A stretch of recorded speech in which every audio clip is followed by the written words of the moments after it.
I watched Mandy undress and marveled at the fact that I had managed to get a woman like her. When I met her 10 years ago, she was 50 kilos and had not gained a kilo. I never got tired of looking at her. She smiled, looking at me, and said, "I see you still like what you see." She knelt down in front of me, satisfied me, and then pulled me onto the bed. I never managed to get a nap, and in fact, I was almost late for work. Work that evening was pure hell. All I thought about were mini cameras, tapping our phone, and the receiver in the attic. What did it all mean? I wondered what I would find when I returned home. The receiver in the attic could only be checked when I was not at home, and during the holidays I was nearby all the time, except when I was at work. This meant that it could only be checked after 10:45 when I left for work, and before I returned home at 8. This meant that unless someone snuck into the house after Mandy left for work, and before I got home, the inspector had to be Mandy, or someone Mandy let in after I left. Hal's theory was that if I was being followed, they would check the receiver almost every day. The first thing I did when I returned home was go up to the attic. The mini camera Hal installed was connected to a compact video recorder that he hid under the attic insulation. I pulled the cassette out, inserted a new one, and then went down to the basement. My workshop was monitored by a spy camera, but the rest of the basement was empty, so Hal installed a small TV, VCR, and audio cassette player behind the Christmas decorations. I inserted the tape into the VCR and pressed play. It was dark for about 2 seconds, and then the screen showed an image of a hatch to the attic, which was raised and pushed to the side. The timestamp indicated 10:58 p.m., which was just some time after I left for work. Then Mandy's head appeared in the hatch. Until then, even though I knew it was highly unlikely, I hoped that whatever happened, Mandy wasn't involved, but she was there. I watched as she walked over to the receiving device and pressed the buttons. She watched and listened to what was recorded on the answering machine for about 10 minutes and then left the attic. I checked the phone wiretapping that Hal installed. It was a voice-activated cassette recorder, and the meter read 217, so I pulled out the tape, put a new one in, and reset the meter. I used headphones in case the spy camera in my workshop was sensitive enough to pick up other sounds in the basement. So I put them on and rewound the tape, then pressed play. A male voice said, "Yes? Good morning." "Good morning to you. Is everything okay on your end?" "Everything seems normal. Nothing unusual." "This is good. We don't need any complications. Do you know the plan for the day?" "Certainly. Just checking. It never hurts to check." "Everything will be done. He reminded me last night, so I need to make sure you don't forget. His shift ends in 2 weeks, and he will work afternoons for 4 months. This will certainly be a big help, and it can't come soon enough. Have you figured out how you're going to get around this when he has a day shift?" "No, not yet, but I'm sure we'll come up with something workable. Call me this afternoon." "It won't be until after 4. Doesn't matter. Just be sure to call me and let me know how it went. Goodbye."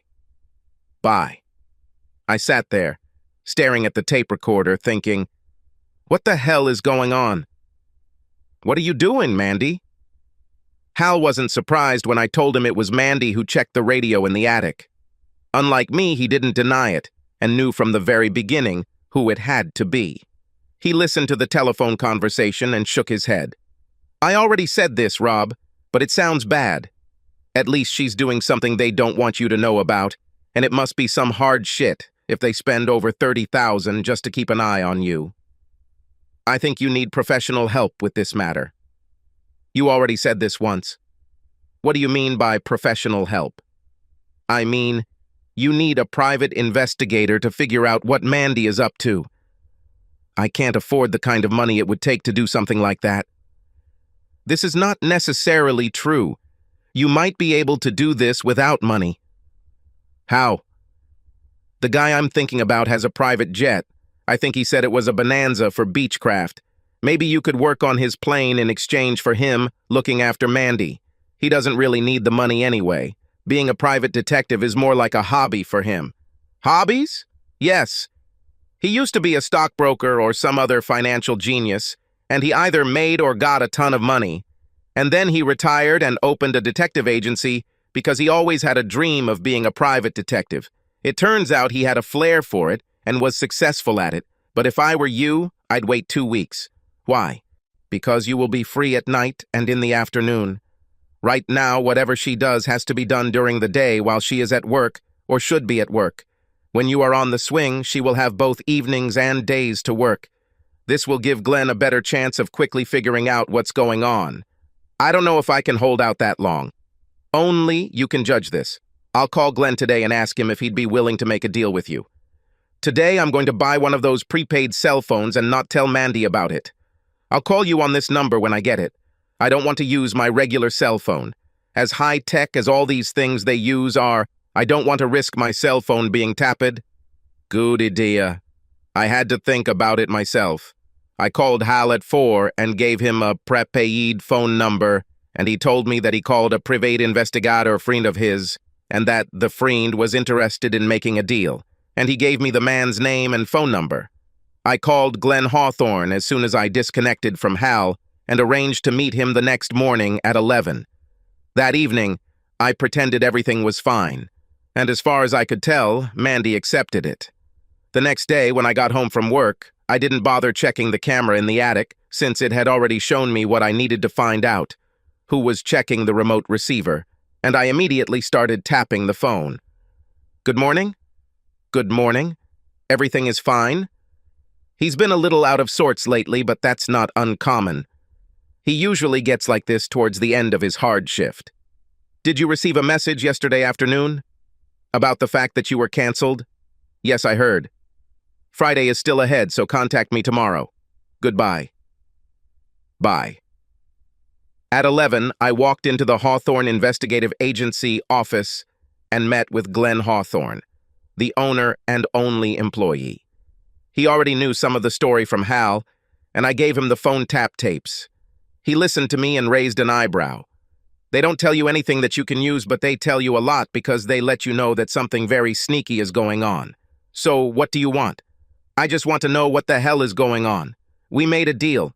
He'll do his research, and I'll do 100-hour and yearly inspections of his Beechcraft until I've worked off his fee. In addition to the inspections, I would do all the maintenance, but he would have to pay for the parts. I gave him all the information about Mandy, her schedule, and where she worked, her cell number, and information about the car she drove. I told him about Hal's idea to wait until I started working another shift, and he agreed that it was a good idea. However, he really wanted to do one thing as soon as possible. He wanted to install a spy camera in my kitchen. That's where most people's lives end. They sit, talk, drink coffee or another drink, and between them there is a flat surface on which to write or draw. I arranged for him to do it the next day. I wasn't at all surprised when Hal showed up the next day to set up a spy camera in the kitchen. He told me he did all the electronic surveillance. I played him on that morning's tape. It was basically the same as the previous 2 days. Good morning, and everything is fine on your end, as well as information that nothing was planned for that day. Mandy brought home some work that evening, so I went down to my basement workshop and worked on a bookcase I was making. In a way, it was a relief because I didn't have to face her. If I hadn't looked at her face, she wouldn't have noticed that anything was bothering me. The last thing I needed at that moment was to make her worry and think that she needed to be even more careful about what she was doing.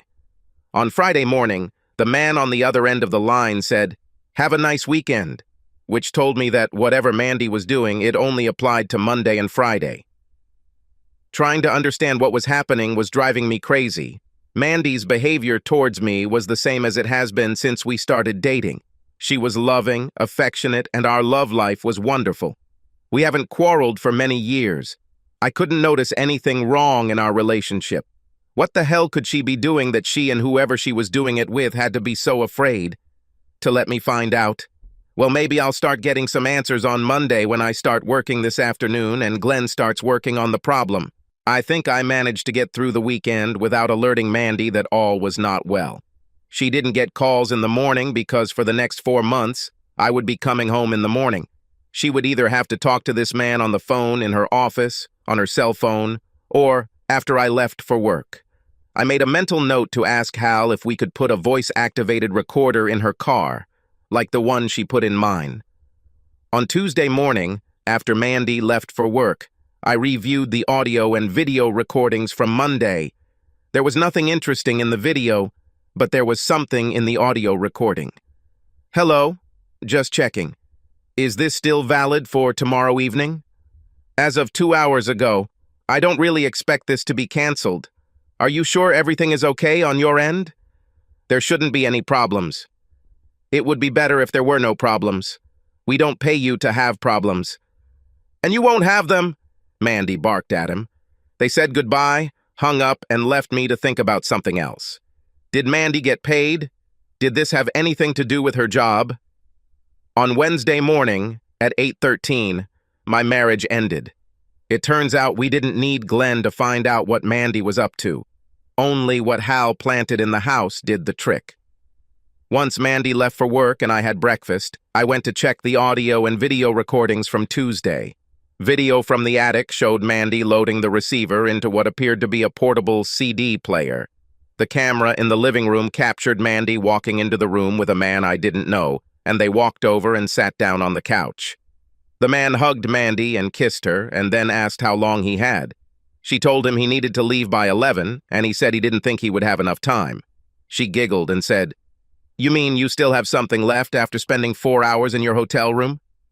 I can never get enough of you, and you know it. I just don't understand why you insist on making love to me here, in my house and on my bed. Of course you understand, Mandy. You are mine, and the best way to prove it is to see you here, in your home, on your bed, on your kitchen counter, on your washer and dryer, anywhere. Perhaps my husband just has something to say about who I belong to. To hell with him. If he were strong enough to hold you, I wouldn't be here. Would you like something to drink? Why am I trying to prepare you? Scotch tape, if you have it. Of course I have it, honey. I knew you'd be here, so I made sure I had your brand of tape on hand. Did you know that I would be here? Of course I knew it, my love. I know what kind of person you are, and I knew that sooner or later you would want me here. And I don't need this "I want you in your own bed" nonsense. You want me in my husband's house and in my husband's bed. You want to leave your scent in his house, take his wife on his own territory, and don't even try to deny it. Make yourself comfortable while I get you some scotch. Mandy left the room, and the man stood up, removed his pants and underpants, and then sat back down. Mandy handed him his drink. After, he said, "We need to go to the bedroom, baby." Your desire is law for me, my love. Mandy stood up and headed to the bedroom. By then I had tears in my eyes. I loved this woman.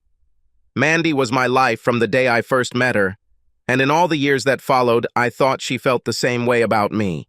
Your wish is my law? I was crushed. I forced myself to watch what was happening in the bedroom. I would need some steel in my spine for what was to come, and the more I watched her betray me, the harder that steel became. I heard her tell him that he had to leave. But why? He will be free only at 11:30 and will return home only after 12. We have time. No, we won't do that. I need to take these sheets off the bed and put on clean ones, and then I need to take a shower before he gets home. Don't take a shower. Oh, sure. And what will I tell him? Just tell him you're hot and wet because you got horny waiting for him to come home. Do you really want me to do this? Undoubtedly. She was silent for a moment and then said, "Okay, but if things go badly, you might have to support me when he kicks me out." You will do this? Anything for you, my love. You know it. If he understands and splits, you know about my unchanged offer. I will put you up in your own apartment. That's sweet, love, but you really need to go. But be prepared for me to call if he doesn't like how he feels. I thought back to the previous night. Mandy greeted me when I walked through the door. She was wearing a black lace nightgown, high heels, and fresh makeup. I need you, baby. I'm horny as a goat and I need you. Come on, baby, quickly get into bed. She was no different from the other times I had made love to her, but without knowing how long she'd sex with me, I had no way of knowing that I wasn't the second man of the day every time we got into bed together. I remembered her comment about 4 hours in your hotel room, and I wondered how many times a week she met someone in a hotel room when she was supposed to be working. This gave me another idea. She was supposed to be at work, So how did she get out of this? Did her boss know what she was doing? Was he somehow involved in this? All things I would have to ask Glenn to find out. After watching the video, I listened to the phone conversation.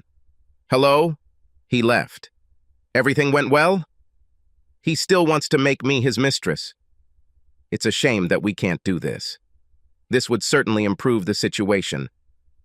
Well, that can't happen, and if you know what's good for you, you'll make sure it doesn't happen. I don't think I like the tone of your voice. Cool shit. I know you, and it would be like you to let my husband find out so he could kick me out and I would be free to be Sam's mistress. I would never do anything like that. Yes, you would.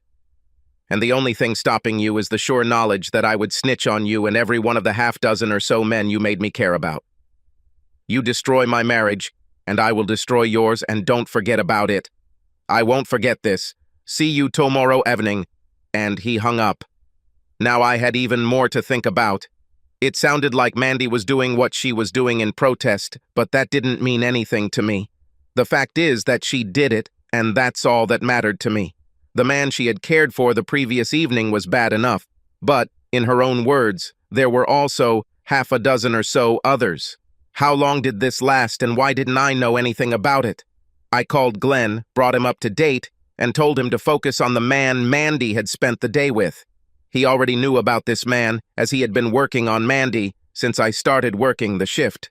He told me that the man, Samuel Billings, according to the hotel register, invited Mandy to dinner, and then returned to his hotel room for a little over 4 hours, and then followed them to my house.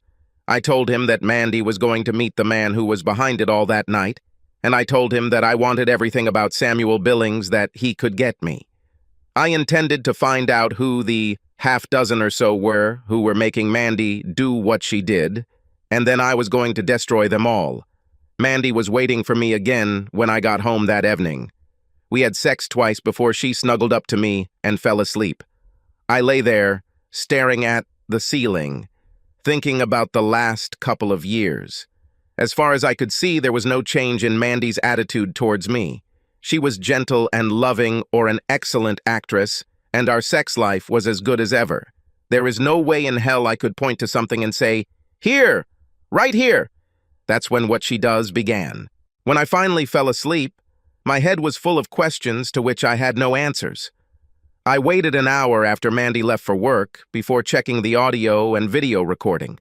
I gave her an hour in case she forgot something and came back for it. There was nothing on the phone recording, and the only video was from the camera Glenn suggested we install in the kitchen and the camera in our bedroom. Mandy and a man walked into the kitchen, and Mandy asked the man if he wanted anything to drink, and he said beer would be nice if she had some. She got him a beer and herself a Diet Coke, and then sat down with him at the table. "You have it?" he asked. She took something that looked like a CD from her pocket and slid it across the table towards him. He opened his briefcase, took out an envelope, and pushed it towards her. She pushed it aside, leaned forward, and said, "So what now?" "He will stay in the city until Saturday. He has dinner planned tonight, but he wants to see you the rest of the evenings while he's here." "This won't happen. Rob's days off while he's on shift are Friday and Saturday, so those 2 evenings are free. Couldn't you have a bachelorette party with your friends or pretend you're going to an Avon party?" "I could, but I won't. I'm not going to give up my time with Rob. It's only for this weekend. Everything else will go to your husband." "No, John, I won't do that. So leave everything as it is. It was a conversation that I couldn't make sense of. She's cheating on me but won't give up our time together. It didn't make any sense." He shrugged and stood up, and Mandy walked him to the door. After he left the bedroom, the camera showed Mandy reaching into her closet with the envelope she was given and leaving without it. So, on my list of things to do as soon as I finished watching the audio and video was to look into Mandy's closet. The closet in our bedroom is actually 2 closets. It runs the entire length of the long side of our 5x 7-meter bedroom. Inside, at the midpoint, there is a wall that divides the cabinet into equal halves. One side is my dressing room, and the other is Mandy's. I don't actually have a need or reason to go into Mandy's half, and in fact, I couldn't remember the last time I was there. I started my search just outside the door, and headed towards the back door. I didn't find anything until I got to the very end. There were a dozen shoe and hat boxes and 3 medium-sized rolling drawers with Mom's Things written on the sides in magic marker. Mandy's mother passed away 3 years ago, and the boxes contained her mother's things that she simply couldn't part with. There was nothing in the shoe or hat boxes, but I hit the mark when I opened the top box labeled Mom's Things. There were 18 CDs with names and dates written on them, and 14 envelopes similar to the one John's boyfriend had pushed across the table to her the previous evening. I opened one and found it stuffed with $150 and $20 bills. I counted them and found that the envelope contained $6,000. In the next box, I found her shower bag and a collection of Come Get Me, high heels and lingerie that I had never seen her wear. I also found contraceptives, a diaphragm, and a bottle of morning after pills. This was all good for Mandy because I was infertile due to something I had as a child, mumps, chickenpox, diphtheria, or something like that. The third box actually contained her mother's things. I went and got a pen and a piece of paper and wrote down the names that were on the CDs, and then I went and called Glenn and told him everything I had. After finishing my conversation with Glenn, I hung up the phone, went back to Mandy's closet, and counted the money in the envelopes. The largest amount was $12,000 and the smallest was $3,000. The total amount was $74,000. I wrote down a brand of CDs and then took 3 of them, went downstairs and put them in the CD player. It was almost the same thing she did to Billings. She had sex on different days with all 3 men several times before telling them they had to leave before I got home. I took it all back upstairs and laid it all out the way I found it. I'd never laid my hand on a woman in my life, but if Mandy had walked in then, I couldn't have sworn I wouldn't have hurt her. I managed to pull myself together, and by the time I left for work, I had already formed the rough outlines of a plan in my head. For this to work, I would have to control myself and pretend that everything was fine. There was nothing I could do that would make Mandy suspicious of me in the slightest. The problem was that I didn't know if I could do it. She wasn't at the door when I got home that night, but she woke up and reached out to me when I got into bed. I told her I was too tired to have sex, and she told me not to worry, that she would do all the work herself. She slid down and did it all herself. And then she moved closer, snuggled up to me, whispered, "I love you," and fell asleep again.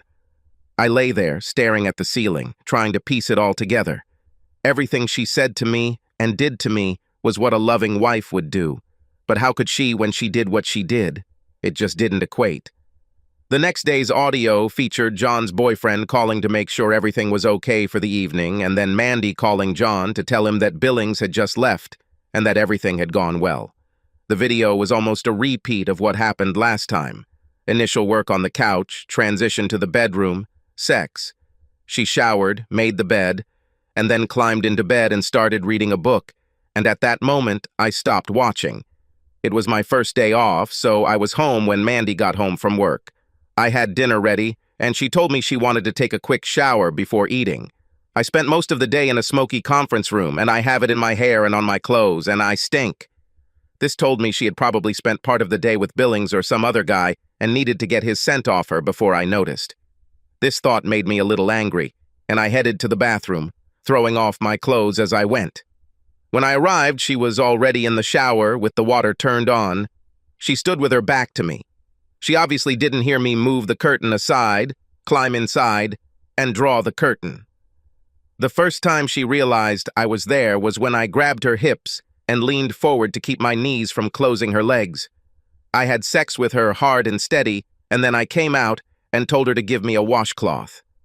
"I'll take care of your back while I'm here." We finished our shower together, and then I told her I was going to wash my hair while I was in the shower. My real reason for letting her come out first was to give her a chance to hide her panties.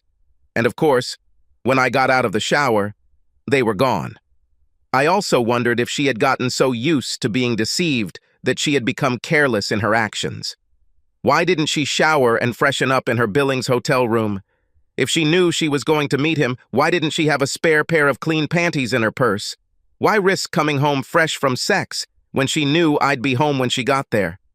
Of course, I rarely attacked her when she first came home, but sometimes I did, so why risk it? At dinner, Mandy asked, "What got into you tonight?" "I thought you might like this. You were ready last night and I didn't take care of you." "Yes, you did it. You held me and cuddled with me, and I needed that. And yet you got me, and I didn't reciprocate. You know I like to please you. There shouldn't be any, you have to do this to me because I do this to you. I love you, baby, and I love pleasing you." We made it through my weekend, and I didn't show anything that I liked about her. For her part, she was as attentive and loving as always. One day, when she thought I was dozing on the couch, she came over, leaned over, and kissed me lightly on the forehead, whispering, "I love you," and then walked into the kitchen. I had no doubt that she was serious because she thought I was sleeping, so she wouldn't put on an act, but how could she love me and do what she did? It didn't matter how often I looked at it or from what angle, it still didn't mean anything.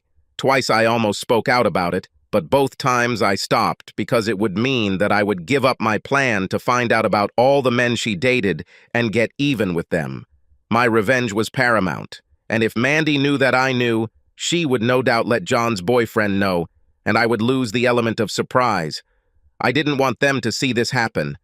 The only video on Monday was of Mandy checking the radio before going to bed, but it was audio from a tapped phone. "Hello? It's me. Do you have anything for me?" "Only what happened to him on Thursday evening. I'll pick it up on Monday. Meet me for lunch at Augustino's, and then you can give it to me. Are you ready for Wednesday?" "The way I will always be." "You don't look like you're happy, honey. Should I do this? I certainly hope you show more enthusiasm for your suitors than I'm hearing right now. Have you had any complaints so far?" "No, and I don't want to receive anything. I'm tired. I'm going to bed." And she hung up. I called Glenn and told him that Mandy would be busy on Wednesday, and he gave me a quick rundown of what he had found out about Samuel Billings. 38 years old, married to Carol for 15 years, and father of Ralph and Kathy. He was the chief procurement officer at Apollo Industries, a company that made something rather secretive for the U.S. Department of Defense. Glenn was standing outside my house waiting for John to leave after his meeting with Mandy, and he followed John. He was still digging, but was able to tell me that John's full name was John David Gaynor, and that he was the vice president of sales and marketing for Maxim Corporation, the company that did the design and manufacturing. Glenn was hoping that he would have something else for me in a couple of days. I mentioned that it seemed Gaynor was collecting material that he could use to blackmail or coerce the men Mandy slept with, and that the other names I gave him probably had something to do with buying from or selling to Maxim, and this could perhaps be a starting point in figuring out who they are. On Wednesday and again on Thursday, Mandy entertained a man in our bedroom. She called him Frank, and one of her hidden CDs contained a Frank Stemper recording. It was more like fucking and no, different from what she did with Billings. I looked at the notes every morning, and most of what I took from it was that Gaynor called to make sure everything went well the night before and arranged to meet Mandy for lunch so she could tell him what the receiver recorded. On Friday morning, listening to the phone conversation gave me something that I conveyed to Glenn. This was business as usual until Gaynor said, "Is the meeting scheduled?" "Yes. I will go to meet him as soon as my husband leaves for work." My weekend passed quickly, and on Monday morning, Glenn told me that Mandy left the house 15 minutes after I left for work and drove to the Motel 6 on Ferguson. She knocked on the door of room 118, the door opened, and she walked inside. For a small bribe, he received information that the room was registered to a certain Rhett Baxter. Baxter was also one of the names on Mandy's secret tapes. Mandy stayed in room 118 until 11 o'clock, after which she left and went home. I discovered that I am not the patient person I always thought I was. My original intention was to find out who all 7 men were who had Mandy and then find a way to get revenge, but after 4 weeks I only had Gaynor, Stemper, Billings, and Baxter. I was tired of listening to audio and watching videos of my wife betraying me, and I wanted it to end. I decided it was time to end this. I met with a lawyer and filed the divorce papers. I used my computer to burn copies of Mandy's secret CDs and then waited until my lawyer told me everything was in place. On Thursday, May 5th at 11:10, a man approached Mandy at her work and asked if she was Amanda Haight, and when she said yes, he handed her an envelope and said, "You've been served." When Mandy opened her envelope, she discovered that, in addition to the divorce suit on grounds of adultery, she was also subject to a restraining order keeping her at least 500 feet away from me in the house. The only way she would have been allowed into the house was if she had arranged a court-supervised visit to pick up her belongings. I also included a note saying that she could call and leave a message on the answering machine, letting me know what she would like, put in trash bags, and taken out 150 meters from the house. I also told her not to bother trying to call me on my home phone or cell phone, as I had absolutely no interest in talking to her. Of course it was a lie. I wanted to know what the hell was going on, but I wanted her to sweat a little before we sat down and talked. At the same time Mandy was being served, give or take 5 minutes, Gaynor, Billings, Baxter, and Stemper were handed papers informing them that they were being sued for alienation of affection. Also during this time, special messengers delivered packages to the wives of Gaynor, Billings, Stemper, and Baxter's fiancée. The morning, when all the documents were completed, was stressful for me. I gave Hal and Glenn all the surveillance equipment that Mandy and Gaynor had placed in the house, and they were busy dismantling it. There was a locksmith changing all the locks in the house, and a man from Terminix was scattering ant bait around the perimeter of the house. And of course Mandy ignored my note, and my cell phone started beeping every 4 or 5 minutes. And in between the calls, the house phone rang, and I heard the answering machine go on. "Rob, are you there? Pick up the phone, Rob. Come on, Rob. We need to talk." I ignored both phones, even though Hal and Glenn had removed all the devices that Mandy and Gaynor had installed in the house. I asked them to leave what they had put in. I ignored Mandy's attempts to contact me and waited for what I knew would happen next. I knew Mandy would ignore the restraining order, just as she ignored my note asking her not to bother calling me.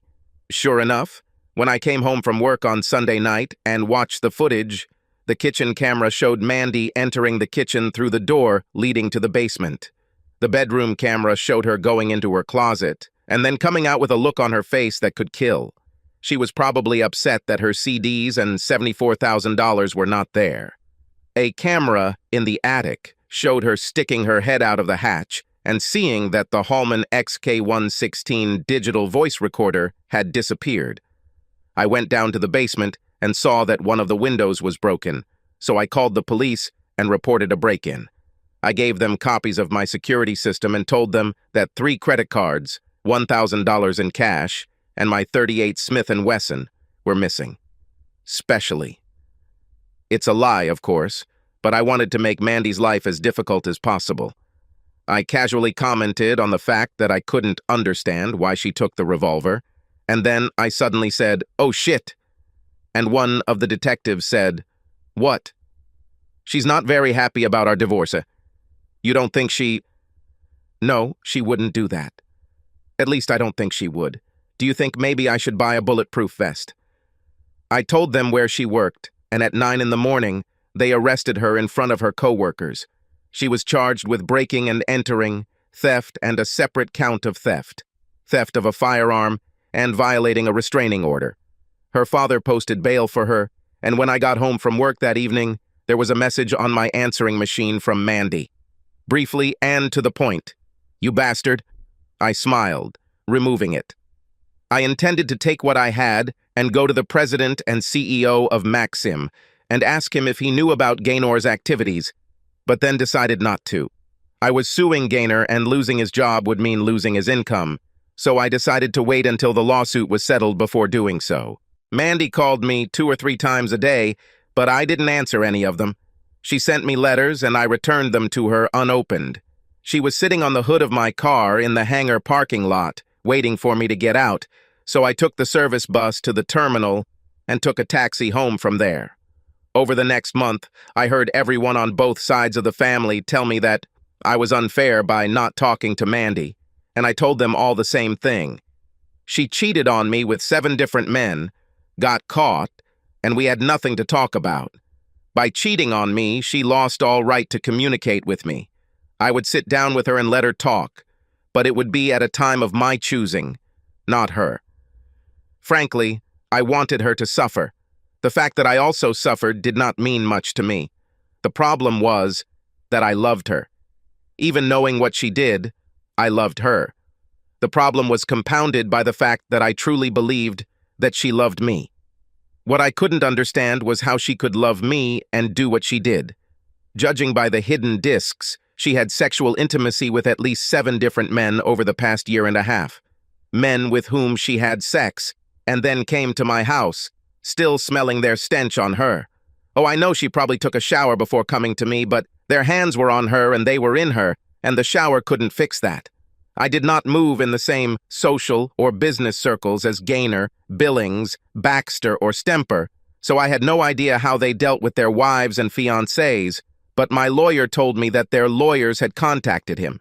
Gaynor and Baxter denied everything and said they would go to court and try their luck. Billings and Stemper offered to settle out of court, and I told my lawyer to go ahead and settle the case. I didn't want a protracted legal battle. I just wanted to hurt those bastards. I sent a note to Baxter and told him that, although I had made sure his wife knew what he was doing with mine, I had not yet shared that information with his employer, but that could change at any moment. 2 days later, he offered to settle the matter. Gaynor remained. He was the person who pulled the strings, Mandy's pimp, so to speak, and he was the one I really wanted to hurt. But all I had on him were a few taped conversations and a video of him sitting at our kitchen table, handing Mandy an envelope and receiving a CD from her. To get it, I would need a lot more, and there was only one place where I could get it. The next time Mandy called, I answered the phone. Hello? Rob? This is Mandy. Yes? How are you? It's been better, but not recently. I'd like to talk to you, Rob. About what? About the mess we found ourselves in. What kind of outrage could this be, Amanda? I separated myself from the mess you created in my life. Please, Rob, I love you. I need to explain what happened. It wasn't what you think. Please, Rob. Please let me talk to you. I gave her about 5 seconds of silence and then said, Okay, Amanda, home at 7 in the evening, but I have some questions and I'd better get honest answers.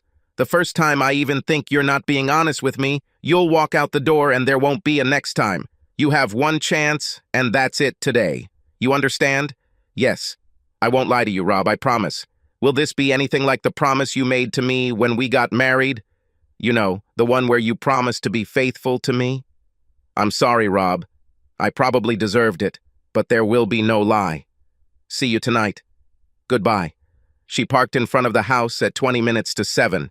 I don't know if she was sitting there trying to work up the courage to face me, or if she felt that since I said 7, she had better follow my instructions to the letter and didn't want to be a minute late. What I do know is that watching her walk up to the house was painful. She was as beautiful as always, and being away from her was killing me. She rang the doorbell at 7 o'clock sharp. I let her in and told her we would use the kitchen. When we got there, I pointed to a chair and said, You sit there, and I'll sit here, where Gaynor was sitting when you gave him the recording, and he gave you the envelope with the money. I saw the look on her face when I said this and explained, You weren't the only one who had hidden cameras in the house. This should tell you that I know a lot more than you think. I have a way of knowing if you try to lie to me discreetly. I told you, Rob, no lies, and I wasn't joking. I placed the recorder on the table in front of me, pressed the record button, and said, Okay, Amanda, you called this meeting. She looked at me and was silent for a moment, and then said, I need you to know one thing, Rob. I need you to know that I love you. I love you with all my heart and soul, and I would give anything if I could just go back in time and change some things. I really love you, Rob, and everything that happened wasn't because of anything you did or didn't do wrong. I didn't do what I did because I fell out of love with you.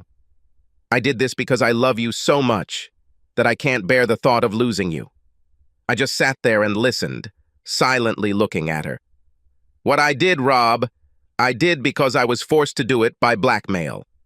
She saw that I was getting ready to open my mouth, raised her hand and said, "Please, let me figure this out, Rob. This is the hardest thing I've ever had to do, so please let me tell you everything before you say anything. When I'm done, I'll answer any questions you have, but please let me tell you everything first." She looked at me for a second, and then asked, "Can I have a glass of wine? This will help me calm my nerves." I opened a bottle of white wine and placed it and the glass in front of her, and then sat down and waited. She poured some wine into her glass, took a sip, and then told me the story. This happened during my work shift almost 2 years ago. The company she worked for was hosting a cocktail party for their clients, and since I was working, Mandy's boss asked her if she would be willing to serve as hostess. Since I wasn't home until midnight, Mandy said she would do it herself. In addition to one of the large rooms at the Hyatt Regency, her company also prepared a hotel room. The first couple of hours passed without incident, and then Mandy began to feel strange. She felt a little disoriented and woozy, and her boss told her to go up to the hotel room and lie down. She didn't remember the next part, but she knew it happened because they showed her the video. Phil, her boss, came up to check on her, and when he leaned over to ask if she was okay, she grabbed him by the tie and threw him onto the bed. She rolled on top of him and kissed him, and then unzipped his fly and lay on top of him. I knew Phil and I liked him. I knew him well enough to know that he would never hit on Mandy. But I also knew that he wouldn't fight her off if she was the aggressor. Before Phil could walk out the door, Baxter came in, and after Baxter, 3 men she didn't know appeared. By the time Baxter made out to her for the second time, she was beginning to realize what was happening, but she couldn't stop it. And by the time the other 3 came back for a few seconds, she was already a passionate participant. It was the night Phil called you and told you that the company put me in a room because they thought I drank too much. Baxter and the 3 men took turns watching her until about 2 a.m. and then left. The next morning, Amanda woke up with a headache. She cleaned herself up and got to work. She hadn't seen the video yet, so she didn't know about Phil and wondered why he had been avoiding her all day. She did know that she had been fucked by 4 men she didn't know, and when she came home from work that evening, she was determined to tell me what had happened. But as soon as she saw me, she lost her nerve. She went to work the next morning, determined to be brave enough to face me when she got home that evening. But at 11:30, Phil called her into his office, and John Gaynor was there. She knew that Gaynor did a lot of business with the company, but she didn't realize how important he was until Phil said, "John needs to talk to you about something. Why don't you have a longer lunch?" She couldn't understand what Gaynor wanted to talk to her about, but everything became clear when they got to the restaurant. He slid 6 photographs across the table toward her and casually asked what I would think if I received copies, or maybe even a copy of the video. I couldn't let you see those photos, and if there was a video, it could only be 10 times worse than the photos. Even though I thought I liked it, I knew I didn't do it on purpose. She later learned that Baxter had told Gaynor that he would like to have sex with Mandy, and Gaynor asked what it would cost to be able to do so. Baxter said that for something as sweet as Mandy, he would give his entire business to Maxim, not just part of it. Gaynor said, "Agreed." Gaynor slipped Mandy a date rape cocktail. Apparently he did this often and always had some in his car, briefcase, or pocket.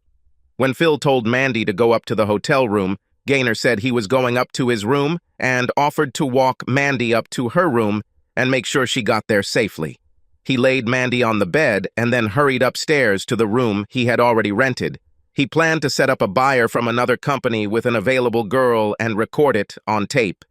He hurried to the room, took the camera, and took it back to the hotel room. He hid the camera, turned it on, and followed Baxter. By the time he returned to the room, Mandy and Phil were already there. The deal was simple.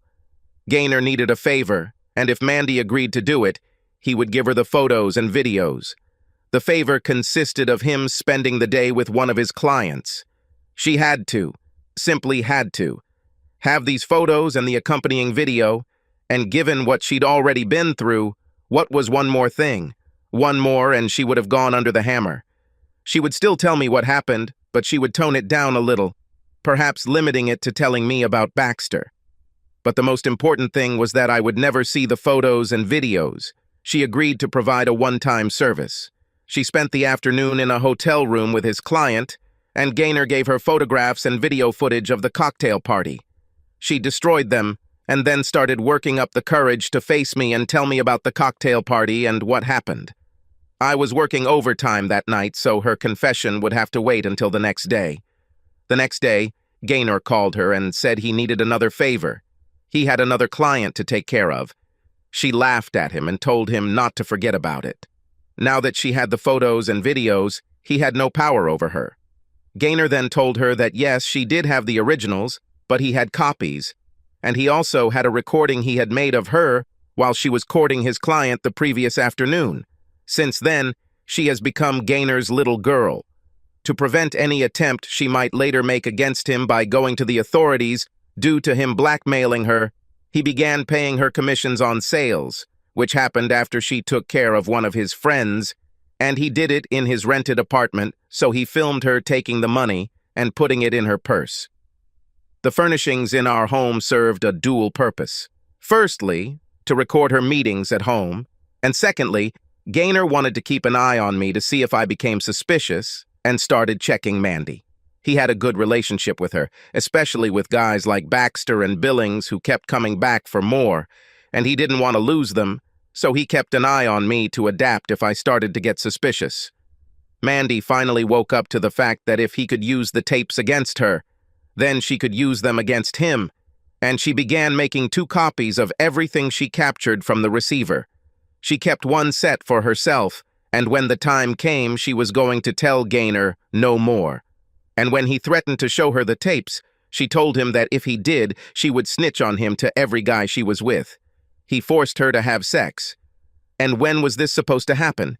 As soon as I have $100,000. I was going to tell you what I did, and I wanted to have enough money to come back if you threw me out. What if I throw you out? Did you think that maybe I wouldn't do this? I hoped that you could love me as much as I love you, and you would understand why I did what I did. I didn't want to lose you, Rob, and I still couldn't understand that I wouldn't have done it if you'd ever seen that videotape. I had no choice, Rob. I didn't dare risk you staying with me after watching the video. I wasn't sure what the outcome would be if I just came out at a cocktail party, but without the video, I thought maybe I just had a chance. I wouldn't have any chance at all if you saw me with Baxter and those others. How many times did you have to persuade Phil to let you play in hotels all this time? The only time I did anything with Phil was the night of the party. He gave me paid time off anytime Gaynor said he needed me. He didn't really want to, but Gaynor showed him pictures of Phil and I doing it and suggested that it would be a shame if Phil's wife got the video. I guess Phil will fire you now that I've warned everyone. No. Phil and I talked about something and we were both holding our breath to see what Gaynor could do. He can't hurt me anymore, and he has no reason to hurt Phil. But who can say for sure? Phil knows I wasn't myself that night, so we were able to get back on good terms. And that's all? Anything else before you go? She hesitated for a few seconds and then spoke.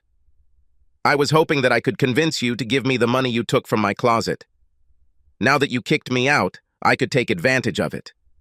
Sorry, but you'll just have to consider this the price you paid for stabbing me in the back. I might consider giving you some of the money if you agree to testify against him if I end up suing him. Of course I will do it, and I'll do it for free. I'll let you know. And I stood up, making it clear that, as far as I understood, her visit was over. She looked up at me. Is there really no chance, Rob? Is there really no chance that we can get through this and stay together? I love you, Rob. God knows what I love. I can't understand how Amanda is. There might have been a chance if you had told me about the cocktail party right after it happened, but now, after all these months and all these men, I don't understand how to do this. She had tears in her eyes as I walked her to the door, and there were tears in mine as I watched her drive away. The next day, I went to the Maxim office complex in the city and headed to Gaynor's office. I walked right past his secretary, who jumped up and told me I couldn't come in. I smiled at her and said, "It's okay, honey. He's waiting for me." When I entered, he was sitting at his desk reading some papers. He looked up, and I saw recognition flash across his face. "Mr. Gaynor, I believe," I said. "I am Mandy's husband. but I believe you already know that." He started to get up, and I said, "You don't need to get up. I won't be here that long." I threw the envelope on his desk and said, "You weren't the only one who had hidden cameras in my house. In this envelope, you will find 4 things. One of them is a copy of the videotape of you giving my future ex-wife an envelope containing money in exchange for recording her evening with Billings. The second item is a copy of the recording of that evening with Billings. This is just to let you know that Amanda herself made a copy of everything you made her do in our house, so that your hidden cameras could record it. Point number 3 is an excerpt from the recording that Amanda made for me last night, and these excerpts will let you know that she has agreed to testify against you if the case goes to trial, which is exactly how it will end if you don't use point 4, which is my lawyer's card. It has a phone number on it. I would strongly advise you to call him and let him know that you are going to settle the lawsuit that I am filing against you.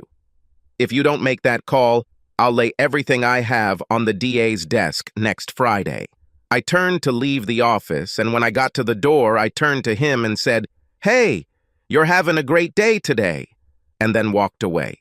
The next day, my lawyer called me and said that Gaynor had called him and agreed to settle the case out of court.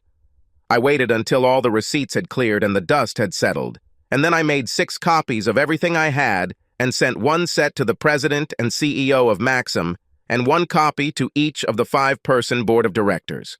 3 days later, I received a call from a very angry man, John Gaynor. "You fucking bastard! You said that if I agree, you won't do anything." No, that's not what I said. I said that if you agree, I will not take this to the DA so he can file criminal charges against you. I didn't say anything about not telling your boss. And just so you know, it's all about revenge. I hung up, and Mandy asked, "Who was it?" "Your ex-pimp. He's upset because somehow his boss found out what he was doing, and it upset him so much that he fired Gaynor." "Yes, Mandy is back in the house. She didn't return my favor, but she returned to the house. She'll sleep in the guest bedroom until we see if we can get everything back to normal. I'm not at all sure that we can do this. I really love her, and I really believe that she loves me, so I'm willing to try, but I don't know if that love will be enough. There are problems that need to be solved, and trust is one of them. One of the others is that Mandy was right when she said she thought we might have a chance if I never saw the video of her at that cocktail party. I never saw that video, but I watched all the other videos she hid in her closet, and the images of Mandy with other men were imprinted in my brain. And every time I look at Mandy, they start playing in my head. I told her I would try, and I will. I will try my best, but I don't make any promises. Subscribe to our channel so that your second chaff doesn't cheat on you, and go ahead and listen to the next story, because this story is nothing compared to the next one. If you're under 18, don't even think about listening to the next one.